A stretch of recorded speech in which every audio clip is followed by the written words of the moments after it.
And go. Question for you. Okay, if I said Jenna Marbles, Smosh, Chocolate Rain, do any of those words resonate? Do they bring back memories of anything? YouTube has been around for over 15 years.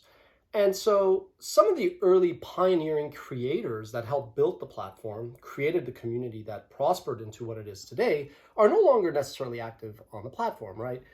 Considering that throughout my life, I've been, wore many, many hats. I've been essentially a biographer. So my second book was Confessions of Alexander the Great. My third book, basically 10-Year Overnight Success, is the story of WatchMojo and persistence, but it kind of covers the YouTube revolution. And I was actually very proud that VidCon asked me to give the keynote on the evolution of YouTube over the years at the last VidCon before the pandemic. And my first book, which I don't have here, is effectively Course to Success, which is kind of like a well-structured but stream of consciousness look at hundreds of successful people in entertainment, military, sports, politics, and whatnot. So, having produced 2 documentaries, first one being Fox in the Henhouse, second one being How Geek Culture Overtook Pop Culture, I've been thinking about which documentary to tackle next, and I'm working on something called Paradox, which is more about, the struggles of entrepreneurship, the highs and the lows. But it dawned on me that I wanted to put a spotlight on all of the original creators, big and a bit small, who helped build the YouTube community and platform. So what I want to do is kind of do an open call out, whomever is interested amongst the early class, the first cohort group, so to speak, to basically just open up, if they're interested, look into the camera and ask a bunch of questions. Essentially, what was the first time you came across YouTube? What was the first video you produced? Was there a breakthrough moment that you said, oh my God, this could be huge? When did YouTube go from a hobby, an expensive one, to a gig and then even a career? Was there a moment when you said, that's it, I'm committing to the platform? Did you quit? Did you think of quitting? Is there a moment that you took a break and you came back?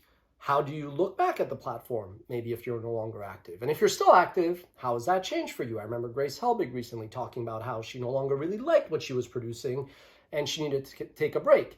I realize some of you may have PTSD thinking about this period in your life. Well, you know what? Maybe this is an opportunity for you to look into the camera and open up. I've been doing that, and it's great. Anyway, you can also, if you're not comfortable to talk about really personal stuff, you could give me your insights about, how you felt about Content ID.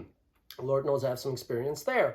How about monetization, demonetization, the platform, deplatforming, whatever you'd like to talk about. What about the day when there was a tragic shooting at YouTube HQ?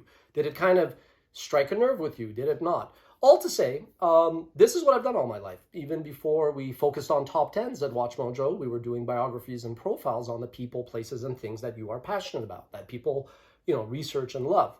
So that's basically the idea. If you're interested, email us at mystory@watchmojo.com. This is a massive project. I'm basically deploying our entire, well, not our entire army, but a substantial part of the WatchMojo army to help me go through all the media that will come in.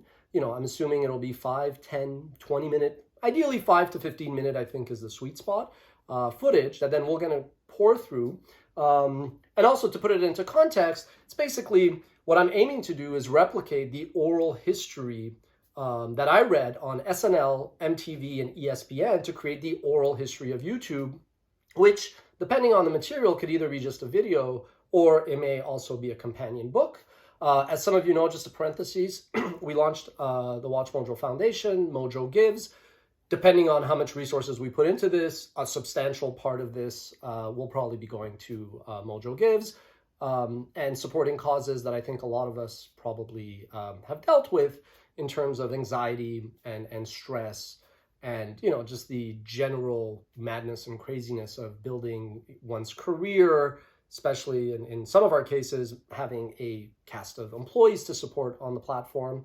It'll be pretty transparent, and just in case, some of you are wondering, I'll be building a bit of a case study using this documentary from beginning, from concept to reality, as part of the WatchMojo Academy, where we're basically just, taking a lot of experts from different walks of life to come and speak to students, young professionals, young graduates, entrepreneurs, veterans, and executives who want to reinvent themselves. And we'll be chronicling the journey. And it starts with you guys. It started with you guys 15, 16 years ago.